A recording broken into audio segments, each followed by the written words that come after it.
Hammaga assalomu alaykum do'stlar. Sizlar bilan bloger Sardor Suyun do'stlar. Biz murojaatlar ko'rib chiqishda davom etyapmiz. Hozir Qumqo'rg'on tumani Jidal mahallasidamiz. Hozir kechasi bo'lgani uchun kechasi nima qilamiz mana. Ko'prikning o'qini ko'rayotgan bo'lsangiz, mana bu ko'prik qurilishi kerak ekan qayta. Dasturga ham tushgan ekan 2 yil oldin. Hozir men o'qini ustida turibman. Lekin mana 2 yildan beri o'qi qilinadi, bu ko'prik tuzatiladi. Bu To'g'on mahalla ekan, bu Jidal mahalla To'g'on o'tish joyi ekan do'stlar.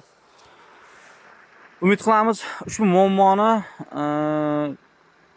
Qumqo'rg'on tumanidagi, Surxondaryo viloyatidagi tegishli organlar ko'rib chiqadi va munosabat bildiradi. Agar munosabat bildirib ko'rib chiqishmasa, biz shu muammoni shaxsan prezidentimiz Shavkat Miromonovich Mirziyoyevga video tasvir sifatida yo'llab qo'yamiz. Hurmatli qumqo'rg'onliklar, hurmatdasiz. Xudo xolasa mana shu ko'priklar biz sababchi tuzalib ketsa, Kamina Sardor Suyunga nomiga duo qilib qo'yarsiz. Ko'proq like bosing, tanishlaringizga jo'nating, kommentariyada Qumqo'rg'on olg'a tuzalsin ko'prik deb yozib ketingizlar do'stlar. Sizlar bilan Sardor Suyun bo'ldi. Rahmat e'tibor uchun.